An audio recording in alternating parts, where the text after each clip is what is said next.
Chamber,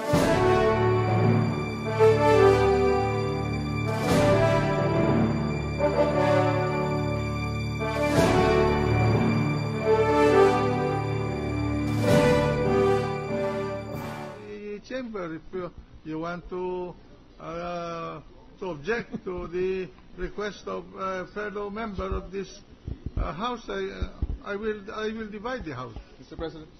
Yeah. Mr. President, it is my understanding that yes, we did have a caucus, and we had a ruling on the basis of that caucus as regards the subpoena and the items. However, Mr. President, after 2 days of trial, new information has surfaced. Yesterday and today, we have come to realize that there are certain figures here and amounts here that are surfacing, which brings us to the next stage, ika nga. We want to know more about this information that we are receiving, and I think any of the senator judges should be given enough leeway to be able to secure more information based on the subsequent information that is now made available to us. For us to stick to what we decided on during the caucus and ignore all the information that we're now receiving, at least up to this point, I think would also be, it is asking of us in the Senate to sort of close our eyes and not move towards getting more information that we deem is necessary to get a clearer picture, Mr. President. So I hope that this can be considered by those who are of the opinion that whatever it is that we decided in the caucus 2 days ago is what we should stick to, Mr. President. In the first place, the caucus referred to this request for subpoena by the prosecution. It did not cover request for documents by any member of the court for his information. So, if there's an objection to the request of the gentleman from Cebu, then say so. Put it in the form of an objection, and let's divide the court. Mr. President, I would just like to clarify that the reason I bring this matter up is because in caucus we had discussed that the reason why we are asking for the ending balance is because we are looking at Article 2, which is on the SALN, which requires that the ending balance is what will be declared. And that's why, as a senator judge, I am guided by what is required by the SALN, and that is my understanding why those are the documents that the figures that we requested from the bank. Now, if we are changing that because of, new circumstances, I'm very open to discussing what this is, but precisely why there was a reason why it was pegged on December 31. Otherwise, we will go into we will go into 2.4, which is on ill-gotten wealth. The chair is not changing any ruling that it has made. It stands. It applies to request for subpoena on the part of the prosecution. Now, in the case of this matter that triggered this discussion, it was a request not by the prosecution but by the defense, which I took as an authority of the depositor himself to produce the monthly balances, monthly statements on that current account all the years up to December 31st, 2010, to show that the 12 million ending balance on December 31st, 2010 was not a one-time deposit reflecting an income deposited by the depositor at that time. And I knew the thrust of his request, that he wants to show that that is the sum total of all the balances of that current account over the years. Am I correct, Counsel? I agree. Very correct, Your Honor. So, that is not covered by our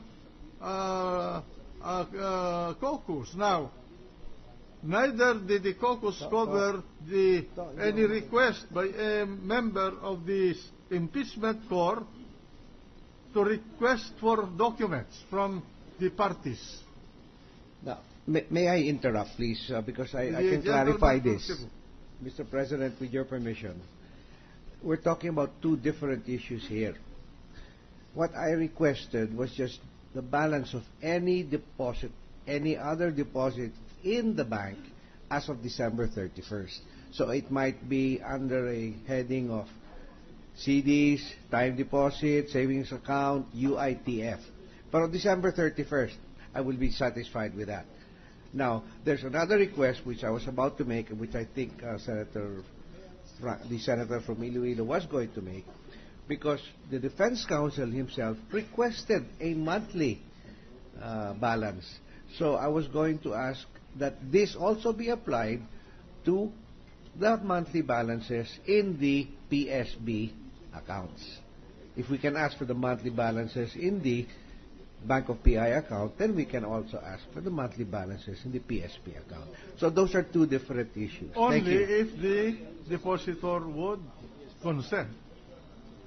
Well, does that mean the defense counsel would have to agree? We authorize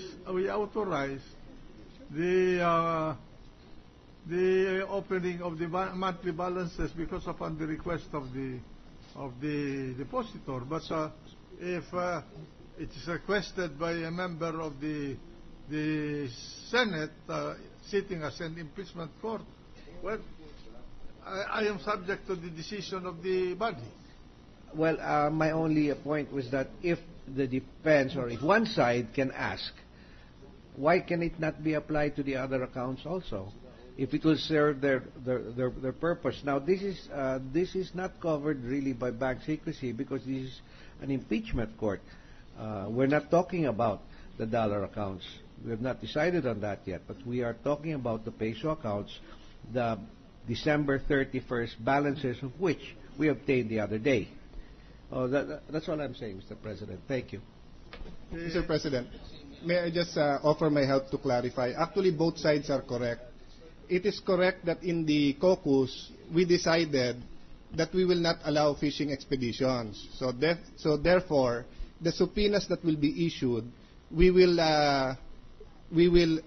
ask that it will at least specify the bank account numbers. Now, there is a certain level of information that we need. If not, we simply write the central bank and say, give us all of these bank accounts. However, and that is where we stopped in the caucus.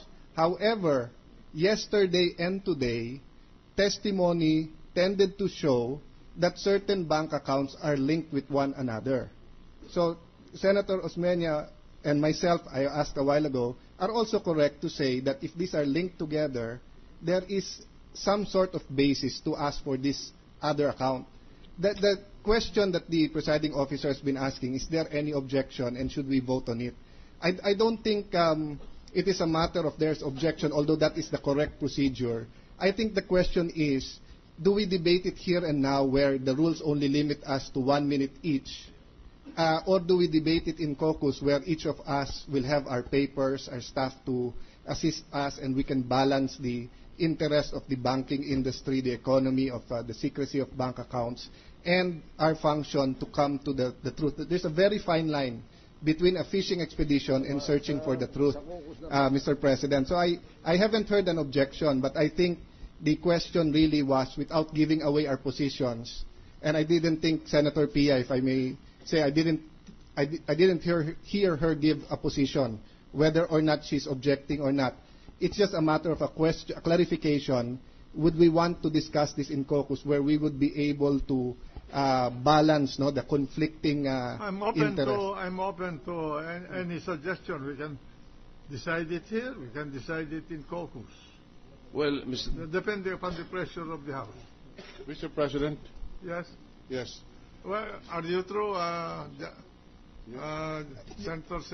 Mr. President, I just clarified that as of the new accounts, but I was also one of them who asked a while ago, is this account linked? Two more clarifications. No?